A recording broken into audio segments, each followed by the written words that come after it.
আজকের লেকচারে সবাইকে স্বাগতম। আজকের লেকচারে আমরা যে সম্পাদ্যটা নিয়ে আলোচনা করব অনুশীলনী 4-এর, সেটার কোয়েশ্চেনটা হচ্ছে ভিন্ন ভিন্ন, এই যে কোয়েশ্চেন নম্বর 15, ভিন্ন ভিন্ন ব্যাসার্ধ বিশিষ্ট এরূপ তিনটি বৃত্ত আঁকো। সেই ভিন্ন ভিন্ন ব্যাসার্ধ ধরো, আমরা একটা ব্যাসার্ধ এ ধরলাম, আর একটা বি, আর একটা সি। ওকে, এ বি এবং সি তিনটা একটা আরেকটার সাথে সামঞ্জস্য না, মানে ম্যাচ না। ধরো এটা যদি 2 সেন্টিমিটার হয়, এটা ধরো যে 4 সেন্টিমিটার, এটা ধরো যে 3 সেন্টিমিটার। ওকে, এভাবে মান নেওয়া হয়েছে। আচ্ছা, তারা পরস্পরকে বহিঃস্পর্শ করবে। বহিঃস্পর্শ মানে কি, যে হচ্ছে বাইরের দিক থেকে স্পর্শ করবে। ওকে, ধরো এরকম বৃত্ত তিনটা এরকম হবে, যে তিনটা বৃত্ত পরস্পরকে বহিস্থভাবে স্পর্শ করলো। এইভাবে হচ্ছে আমাদেরকে বৃত্তটা আঁকতে হবে। অ্যান্ড এই বাইরেভাবে স্পর্শ করার ব্যাপারটাকেই বলতেছি বহিঃস্পর্শ। আচ্ছা, তো সেক্ষেত্রে এই বৃত্তটা আমরা এখন শর্ত দিয়ে আঁকবো। আঁকার কৌশল যেটা, সেটা হচ্ছে বিশেষ নির্বাচনে লিখে দিবা যে এ বি সি তিনটি বৃত্তের ব্যাসার্ধ, এবং এমন একটি বৃত্ত অঙ্কন করতে হবে যাদের ব্যাসার্ধ হবে, ব্যাসার্ধ তিনটি হবে, এ কমা বি কমা সি, এবং তারা পরস্পরকে বহিস্থভাবে স্পর্শ করবে। আচ্ছা, তো এবার কথা হচ্ছে কোয়েশ্চেনে অঙ্কনের বিবরণ পার্টে আসি। ধাপ 1 অঙ্কনের বিবরণ পার্টে ধরো যে বিপি একটি রশ্মি নেই। ওকে, ধাপ 1 বিপি একটি রশ্মি নিলাম। ওকে, তো এই বিপি রশ্মি হতে যে কাজটা করতে হবে সেটা হচ্ছে এই যে বি প্লাস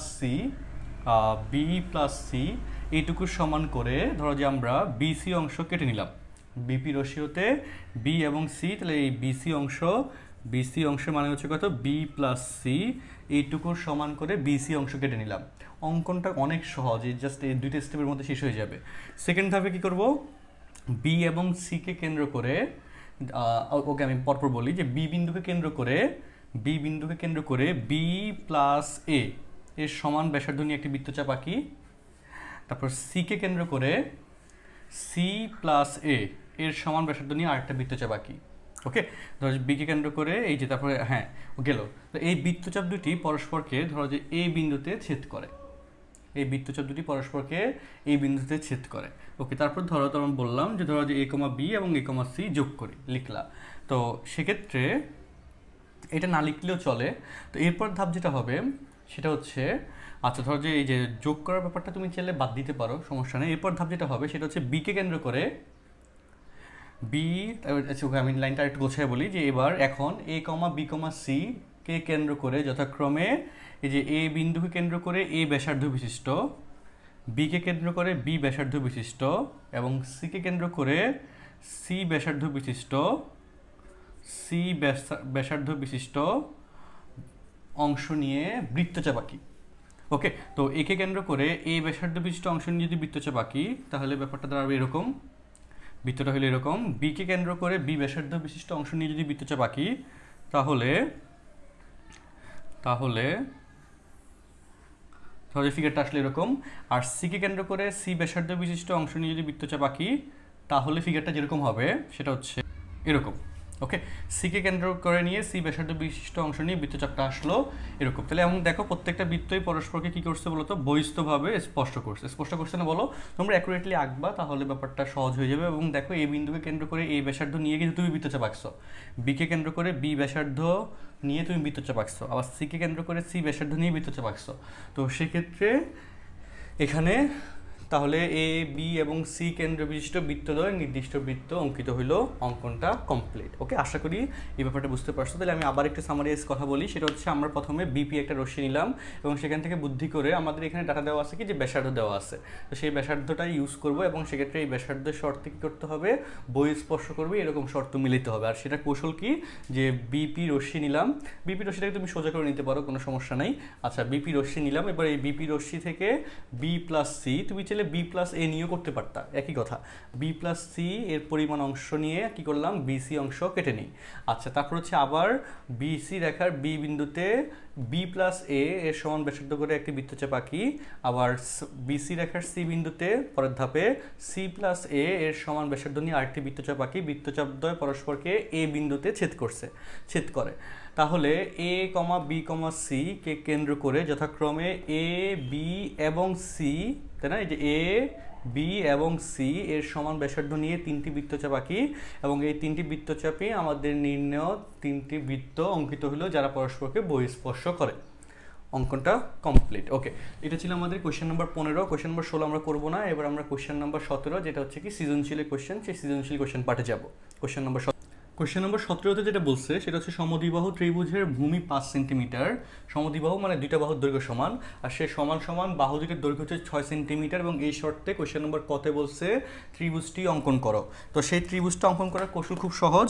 আমরা যে কাজটা করব সেটা হচ্ছে এই যে ক নম্বর কোশ্চেনের সমাধানের জন্য ধরো 5 সেন্টিমিটার দৈর্ঘ্য বিশিষ্ট বাহু এ আর 6 সেন্টিমিটার দৈর্ঘ্য বিশিষ্ট বাহু বি নিলাম। ওকে, এবার কথা হচ্ছে অঙ্কনের কৌশল কি, যে হচ্ছে আমাদের ভূমি হচ্ছে 5 সেন্টিমিটার, তাহলে এরপরের ধাপে যে 5 সেন্টিমিটার নিয়ে ভূমি এই যে এ সমান করে নিয়ে আমরা এইটুকু নিলাম। ওকে, যে ধরো যে এ সমান করে নিয়ে এ বি নিলাম। তারপর সেকেন্ড ধাপে হচ্ছে এ এবং বিকে কেন্দ্র করে 6 সেন্টিমিটার বিশিষ্ট দৈর্ঘ্য নিয়ে আমরা একে কেন্দ্র করে একটা বৃত্তচাপ, বিকে কেন্দ্র নিয়ে করে একটা বৃত্তচাপ আঁকবো। তারপর হচ্ছে কি, এটা তোমরা জানো সবাই, যোগ করে দিব, যোগ করে দিলে এই যে এটা হচ্ছে 6 সেন্টিমিটার, এটা হচ্ছে 6 সেন্টিমিটার। তো সেক্ষেত্রে এই যে আমাদের একটা সমদ্বিবাহু ত্রিভুজ ক্রিয়েট হলো। ঠিক আছে, এটা হচ্ছে কোশ্চেন নম্বর ক। অঙ্কন করে এখানে কিন্তু বর্ণ দেওয়ার কিছু নাই, জাস্ট তুমি নর্মালি দুই একটা কথা বলে দিলা। ওকে, নর্মালি একটা সুন্দর করে গোছায় 2-3 লাইন লিখে দিলা একটা, তাহলে হয়ে গেল, তাহলে 2 পেয়ে যাবা। আচ্ছা, তাহলে কোশ্চেন নম্বর ক ছিল আমাদের এইটা। কোশ্চেন নম্বর ক এর ব্যাপারটা তো ক্লিয়ার। এবার হচ্ছে আমরা কোশ্চেন নম্বর খ বলছে যে ত্রিভুজটির পরিবৃত্ত অঙ্কন করে ব্যাসার্ধ নির্ণয় করো। তো এই যে ত্রিভুজটা আছে, এই যে সমদ্বিবাহু যে ত্রিভুজটা আইছে, এই ত্রিভুজের আমাদের পরিবৃত্ত অঙ্কন করতে হবে। পরিবৃত্ত মানে তো বুঝো যে শীর্ষবিন্দুগুলোকে স্পর্শ করে যে বৃত্ত আঁকতে হয় সেই বৃত্তকে বলা হয় পরিবৃত্ত। এবং এক্ষেত্রে কৌশল যেটা কোশ্চেন নম্বর খ এর জন্য, ওকে আমি খ নম্বর নিয়ে একটু কথা বলি এবার। কোশ্চেন নম্বর খ এর জন্য যে কৌশলটা অনেক সহজ। ওকে, সেই কৌশলটা হচ্ছে এই পরিবৃত্ত আঁকার জন্য, ধরো এটা হচ্ছে আমাদের সেই এবিসি ত্রিভুজ। পরিবৃত্ত আঁকার কৌশল হচ্ছে পেন্সিল কম্পাস নিয়ে এখানে এই যে এই অর্ধেকের বেশি পরিমাণ দৈর্ঘ্য নিয়ে আমরা উপরে দুইটা বৃত্তচাপ, নিচে দুইটা বৃত্তচাপ আঁকবো। মানে হচ্ছে বাহু দুইটার সমদ্বিখণ্ডক অঙ্কন করব। ওকে, বাহু দুইটার সমদ্বিখণ্ডক অঙ্কন করার পর সেই যে কোনো দুইটা বাহু রাখতে হবে। তো সেই সমদ্বিখণ্ডকটা যে বিন্দুতে ছেদ করবে সেটাই হবে আমাদের নির্ণেয় পরিবৃত্তের কেন্দ্র। ওকে, আমি কৌশলটা একটু বলি, যে ধরো যে এ এবং সি কে কেন্দ্র করে লাইনটা লিখবো এভাবে, যে হচ্ছে এসি রেখার সমদ্বিখণ্ডক অঙ্কন করি, আবার লিখতে হবে বিসি রেখার সমদ্বিখণ্ডক অঙ্কন করি। আচ্ছা, তো এসি রেখার সমদ্বিখণ্ডক অঙ্কন করার কৌশল যেটা, এসি রেখার সমদ্বিখণ্ডক অঙ্কন করার কৌশল যেটা, সেই কৌশলটা হচ্ছে এ বিন্দু এবং সি বিন্দুকে কেন্দ্র করে একটা নির্দিষ্ট দূরত্ব নিয়ে আমরা এখানে দুটো বৃত্তচাপ আঁকবো, এখানে দুটো বৃত্তচাপ আঁকবো। ঠিক আছে, তারপর হচ্ছে সেই দুটো বৃত্তচাপ যোগ করে দিব। আচ্ছা, তো যোগ করে দিলে এই যে আমাদের যে পয়েন্ট উৎপন্ন হইলো, ধরো যে ইএফ উৎপন্ন হইল, এবং সেক্ষেত্রে এই যে এসি রেখার সমদ্বিখণ্ডক ইএফ উৎপন্ন হইল। ধাপ 1। ওকে, আমাদের এখানে কি বলছে, পরিবৃত্তটা অঙ্কন করো। সেই অঙ্কনের জন্য ধাপ 1 হচ্ছে কি এসি রেখার সমদ্বিখণ্ডক ইএফ অঙ্কন করি। ধাপ 2তে হবে বিসি রেখার সমদ্বিখণ্ডক ধরো যে জিএইচ অঙ্কন করি। অ্যান্ড সেম কৌশল, ঠিক আছে, বিসি রেখার সমদ্বিখণ্ডক সেম কৌশলে অঙ্কন করব। আচ্ছা, তো তাহলে ওকে, তো বিসি রেখার সমদ্বিখণ্ডক জিএইচ অঙ্কন করলাম। তো এবার কথা হচ্ছে, এরপরের কথা যেটা বলবো সেটা হচ্ছে ইএফ রেখা এবং জিএইচ রেখা পরস্পরকে ধরো যে ও বিন্দুতে ছেদ করে। ইএফ রেখা এবং জিএইচ রেখা পরস্পরকে কি করবে, ও বিন্দুতে ছেদ করবে। তারপরে লাইন হবে এই যে ধাপ 3, সেটা হচ্ছে ও কমা সি যোগ করি।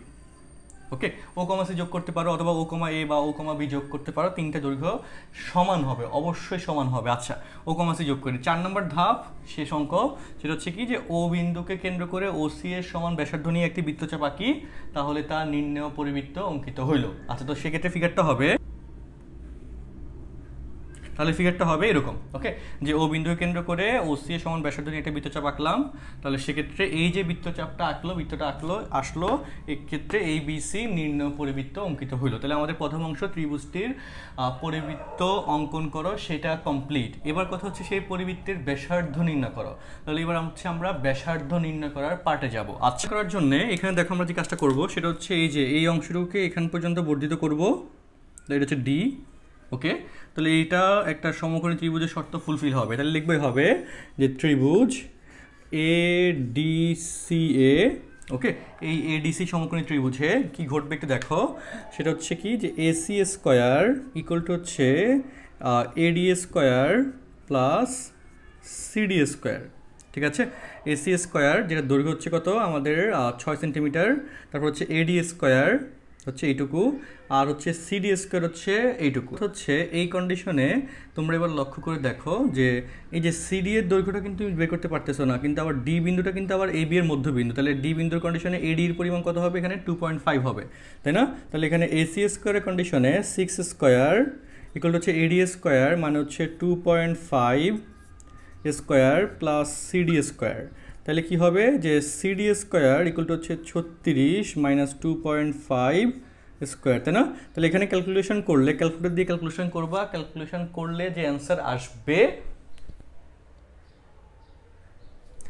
সেটা হচ্ছে 5.45।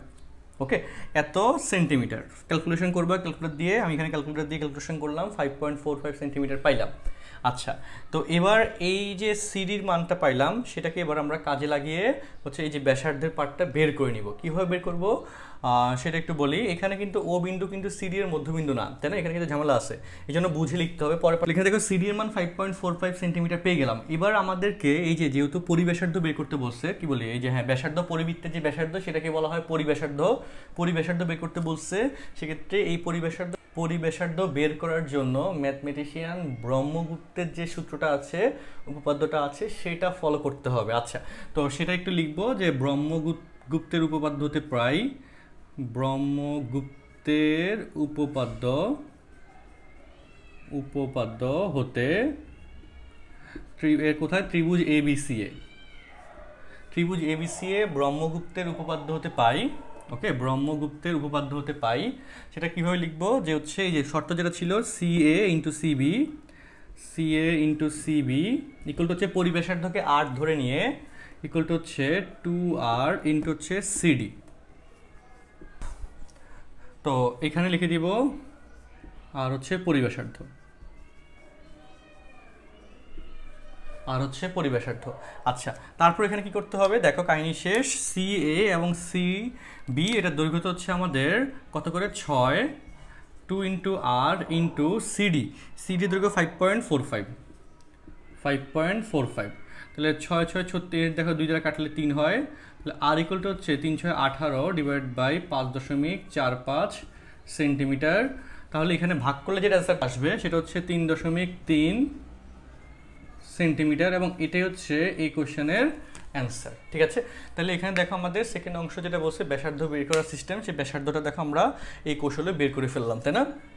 প্রথমে পিথাগোরাস দিয়ে আমরা এই যে সিডি এর দৈর্ঘ্য বের করলাম, অ্যান্ড তারপর হচ্ছে মধ্যমার এই কন্ডিশনে এই সিডি এর দৈর্ঘ্য বের করে ব্রহ্মগুপ্তের সূত্র দিয়ে উপপাদ্য দিয়ে আমরা এই যে সি বিন্দুতে অ্যাপ্লাই করলাম ত্রিভুজ এবিসি এর। তুমি যদি এই বিন্দুতে অ্যাপ্লাই করো তাও পারবা, অ্যাপ্লাই করে আমরা এখানে আর এর মান বের করলাম। এই হচ্ছে আমাদের 17 খ নিয়ে কথা। এবার 17 নম্বর কোশ্চেনে গয়ে যাবো। তাহলে এবার কথা হচ্ছে কোশ্চেন নম্বর গয়ে আমাদের এই যে কোশ্চেনে বলা আছে এমন একটি বৃত্ত অঙ্কন করো যা পূর্বের অঙ্কিত পরিবৃত্তের ব্যাসার্ধের সমান। আগের পরিবৃত্তের ব্যাসার্ধ এখানে কত ছিল বলতো? পরিবৃত্তের ব্যাসার্ধ ছিল 3 এই যে আগের পরিবৃত্তের ব্যাসার্ধ ছিল 3.3 সেন্টিমিটার, তাই না? লিখে দিবা যে খ হতে, ওকে, খ হতে পাই সেটা হচ্ছে কি যে আমাদের আগের পরিবৃত্তের ব্যাসার্ধ 3.3 সেন্টিমিটার। আচ্ছা, তো এবার কি কথা আছে এখানে দেখো যে এই যে 3.3 সেন্টিমিটার ব্যাসার্ধ বিশিষ্ট পরিবৃত্ত, সেখানে কি কথা বলা আছে দেখো, অঙ্কন করো যা পূর্বের অঙ্কিত পরিবৃত্তের ব্যাসার্ধের সমান একটি বৃত্তকে। তো সেক্ষেত্রে ধরো এটা হচ্ছে আমাদের সেই 3.3 সেন্টিমিটার ব্যাসার্ধ, তাহলে এই 3.3 সেন্টিমিটার ব্যাসার্ধ বিশিষ্ট একটা বৃত্ত ধরো যে হচ্ছে এটা হচ্ছে ও কেন্দ্র বিশিষ্ট একটা বৃত্ত। এই বৃত্তকে পি বিন্দুতে স্পর্শ করে, ধরো এটা হচ্ছে সেই পি বিন্দুতে স্পর্শ করে। আচ্ছা, এবং বৃত্তের বহিস্থ কোনো বিন্দু কিউ দিয়ে যায়, বৃত্তের বহিস্থ কোনো একটা বিন্দু ধরো যে কিউ, এই কিউ বিন্দু দিয়ে যায়, এবং এইটুকু হুবহু সম্পাদ্য নম্বর 7-এর মতো হুবহু সেম কোশ্চেন সম্পাদ্য নম্বর 7 বইয়ের, মেইন বইয়ের সম্পাদ্য নম্বর 7 যেটা তোমাদের সলিউশন করা আছে বইতেই।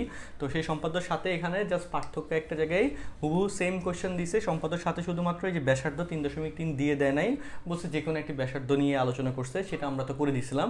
আর বাকিটা হুবহু সেম। তোমরা যে কাজটা করবা সেটা হচ্ছে সম্পাদ্য 7টা ফলো করে অনুরূপ এই ফরম্যাটটা ইউজ করে চিত্রটা এঁকে ফেলবা। ঠিক আছে, এটা ছিল কোশ্চেন নম্বর গ নিয়ে কথা। তাহলে আমাদের গ নম্বর আমি আর করা দিচ্ছি না, সম্পাদ্য 7-এর মতো ফলো করে আমরা এই ফিগারটা ড্র করে ফেলতে পারবো। আচ্ছা, তাহলে এবার হচ্ছে আমাদের প্রশ্ন নম্বর 17 শেষ। আমরা এবার প্রশ্ন নম্বর 18 মানে সৃজনশীল, এখানে 18 নম্বর কোশ্চেনটা সৃজনশীল আকারে দেওয়া আছে, সেই সৃজনশীল নম্বর 18 এটা আমরা সলভ করব। ওকে, এবার হচ্ছে প্রশ্ন নম্বর 18তে যে কোশ্চেনটা বলা আছে যে ও কেন্দ্র বিশিষ্ট একটি বৃত্তের ব্যাসার্ধ 3 সেন্টিমিটার এবং ও হতে 5 সেন্টিমিটার দূরে টি বিন্দুটি অবস্থিত, এবং এই শর্তে তোমাকে চিত্রটা আঁকতে হবে। এটা হচ্ছে কোশ্চেন নম্বর ক এর কথা, ঠিক আছে। তো তাহলে তোমাকে যে কাজটা করতে হবে সেটা হচ্ছে, এই যে দেখো এটা হচ্ছে 3 সেন্টিমিটার, ওকে, আর ধরো এটা হচ্ছে 5 সেন্টিমিটার। এই মাপ দুইটা কিন্তু অ্যাকুরেট হইতে হবে, স্কেলের মাপ কিন্তু হইতে হবে। 3 সেন্টিমিটার 5 সেন্টিমিটার কোশ্চেন নম্বর ক এর সমাধানে। সো 3 সেন্টিমিটারের শর্ত নিয়ে, ধরো এটা হচ্ছে সেই ও কেন্দ্র বিশিষ্ট বৃত্ত, তো 3 সেন্টিমিটারের শর্ত নিয়ে পেন্সিল কম্পাস দিয়ে অবশ্যই এই মাপ নিয়ে, ওকে, এই মাপ নিয়ে একটা বৃত্ত আঁকতে হবে। ধরো এটা হচ্ছে সেই 3 সেন্টিমিটার শর্ত নিয়ে তুমি কি করলে, একটা বৃত্ত আঁকলা। তো এই হচ্ছে আমাদের প্রথমত এই যে ও কেন্দ্র বিশিষ্ট বৃত্তের ব্যাসার্ধ 3 সেন্টিমিটার, সেই শর্ত মেনটেন করে একটা বৃত্ত আঁকলাম, এবং ও হতে 5 সেন্টিমিটার দূরে টি বিন্দুটি অবস্থিত, তাই না? তো সেক্ষেত্রে এই যে এখানে এই 5 সেন্টিমিটার দূরে, এই যে 5 সেন্টিমিটার ও হতে, ধরো, ওকে, ধরো এটা হচ্ছে আমাদের সেই টি বিন্দু। তাহলে ও হতে 5 সেন্টিমিটার দূরত্বে, ওকে, জাস্ট আমরা অ্যাপ্রক্সিমেট একটা চিত্র আঁকলাম। ও হতে 5 সেন্টিমিটার দূরে হচ্ছে টি বিন্দুটা অবস্থিত। তাহলে এটা হচ্ছে আমাদের কোশ্চেন নাম্বার ক নিয়ে কথা, চিত্র অনুসারে তথ্য অনুসারে চিত্র আঁকলাম। খতে যেটা বলা আছে, টি হতে বৃত্তে দুইটি স্পর্শক আঁকো, এই টি হতে এই বৃত্তে দুইটি স্পর্শক আঁকতে হবে। এবং এখানে একটা কথা মনে রাখবো, যে কোনো বৃত্তের কন্ডিশনে বহিস্থ একটা বিন্দু হতে সর্বোচ্চ দুইটা স্পর্শক আঁকা যায় সবসময়, ওকে। যে কোনো বৃত্তের বহিস্থ যে কোনো বিন্দু হতে বৃত্তের উপর সর্বোচ্চ দুইটা স্পর্শক আঁকা যায়, দুইটার বেশি স্পর্শক কখনো আঁকা যায় না। এবং এই স্পর্শক আঁকার কৌশলটা খুবই সহজ, খুবই চমৎকার।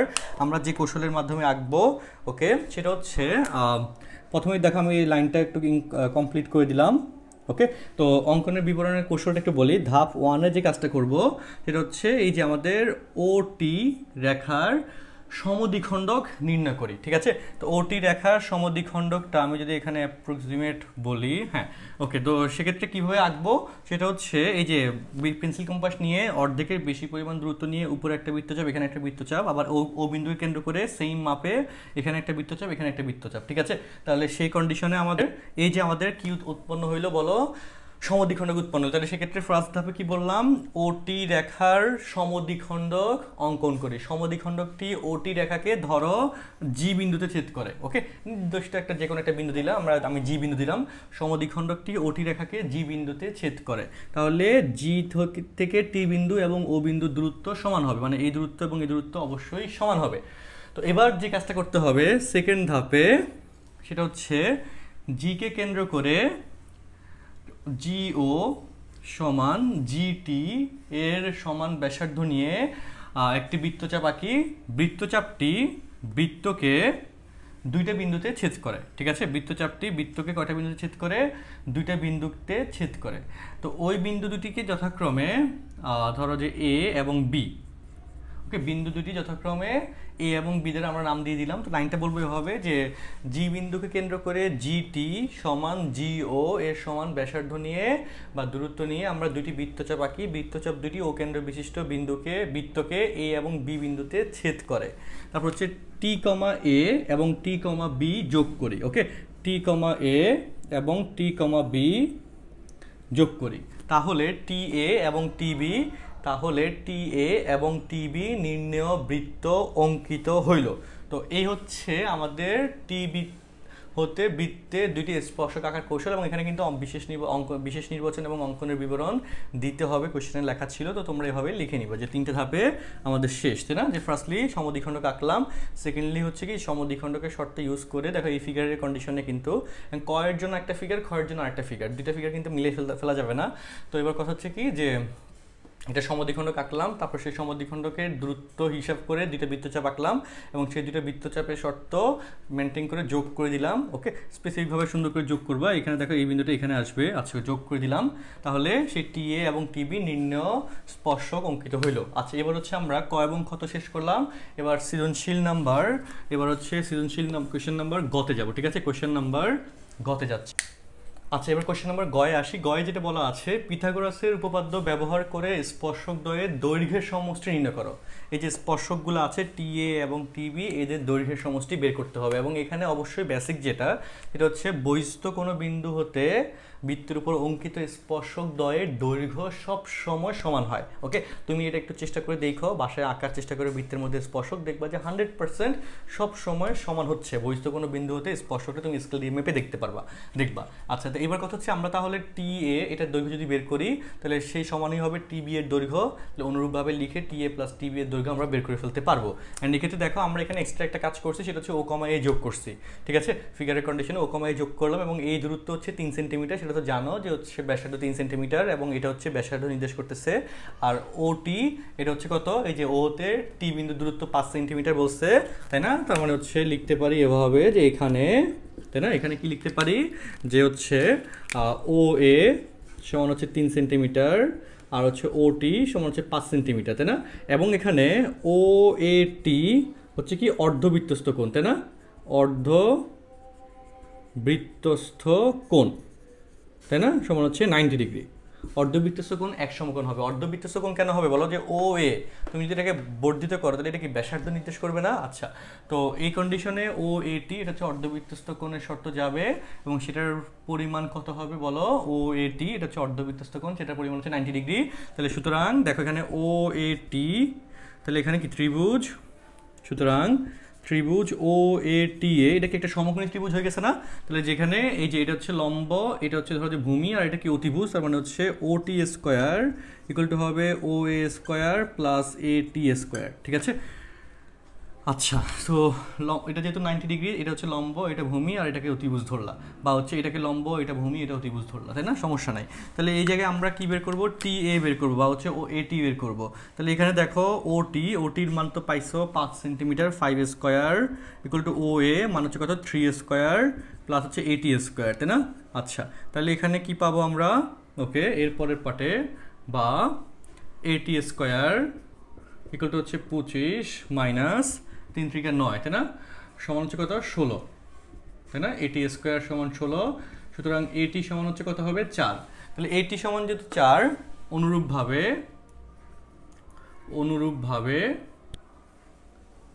এই যে কি হবে, বিটি সমান হবে 4 একক, কি বলো এখানে একক কি দেওয়া আছে সেন্টিমিটার। সুতরাং স্পর্শক দ্বয়ের দৈর্ঘ্যের সমষ্টি, তাই না, এভাবে লিখবা। সুতরাং কি করব, স্পর্শক দ্বয়ের দৈর্ঘ্যের সমষ্টি, লাস্ট লাইন 4 + 4 সেন্টিমিটার সমান 8 সেন্টিমিটার, তাই না, এটাই হবে অ্যান্সার, ঠিক আছে। প্রথম পার্ট, দ্বিতীয় পার্ট আর লাস্টের লাইন। তো এই হচ্ছে আমাদের সম্পাদ্য নম্বর 18 নিয়ে কথা, এবং আমরা অনেকগুলো লেকচার নিলাম এই অধ্যায়ের নিয়ে। আল্লাহর রহমতে অনুশীলনী 4 শেষ করছি।